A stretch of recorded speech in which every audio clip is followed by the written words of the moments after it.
Hello বন্ধুরা, সকাল সকাল রেডি হয়ে নিলাম। আজকে একটু বেরোবো, একটা জায়গায় যাওয়ার আছে। তো যাই হোক, যেতে গিয়ে করে ফেললাম একটা কাণ্ড। ট্রেনটা করে ফেললাম মিস। কী করব, কিন্তু আমাকে তো যেতেই হবে। নয়াটি ব্যান্ডের লোকালটা ধরার কথা ছিল আমার, বাট ওই কপালে নেই।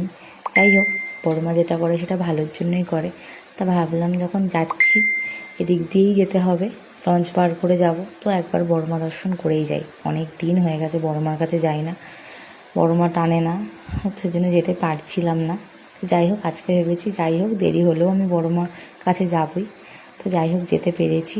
দেখো, যেতে যেতে দেখছি প্রচুর মানুষ, এত ভিড় যে ভাবছিলাম যে ঢুকতে দেবে কি দেবে না। তো যাই হোক, টুকটুক করে গেলাম। তো একজনকে জিজ্ঞাসা করলাম যে কোন দিক থেকে দেখবো, তো আমাকে দেখিয়ে দিল, বললো সামনে দিয়ে যেতে। তো আমি গেলাম।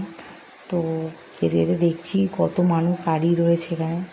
এবার এখানে দেখো একটা জিনিস, আগের দিনের ফুল টুলগুলো পড়ে থাকে, অনেক ফুল হয়, সেগুলো ওরা পরিষ্কার করছে। তো যাই হোক, নাহলে সবার পায়ে ঠায়ে লাগবে। তো সেটা দেখিয়ে আমি সামনে দিয়ে চলে গেলাম। তো ওখানে গিয়ে ভিডিওটা অফ করে দিয়েছিলাম যদি বকা দেয়, তাই জন্য। তো তারপরে ভিতরে ঢুকতে দিয়েছি, একটা ছোট্ট ক্লিপও নিলাম, দেখো তোমরাও। তো যাই হোক, প্রণাম টনাম করে আমি বেরিয়ে গেলাম। তো দেখতে দেখতে যাচ্ছি যে কতটা বড় লাইন। তখন প্রায় 7:30 বাজে, এত লাইন। আমি ভাবছি তাহলে এরা কত সকালে এসছে, এখনও এই লাইন প্রায় তোমার ফেরিঘাট ছাড়িয়ে পাশের গলি দিয়ে চলে গেছে। তোমরা যারা এদিকে আসো তারা জানবে রাস্তাটা। যাই হোক, যেতে যেতে একটা জিনিসও দেখলাম, একটা দিদিভাই এখানে দণ্ডি কাটছে। তো আমারও একটা মানত ছিল, সেটা বড়মা আমাকে পূরণ করে দিয়েছে। তো বড়মার কাছে আজকে এটাই চেয়ে এসেছি, যেন তোমার কাছে তাড়াতাড়ি পুজো দিতে যেতে পারে।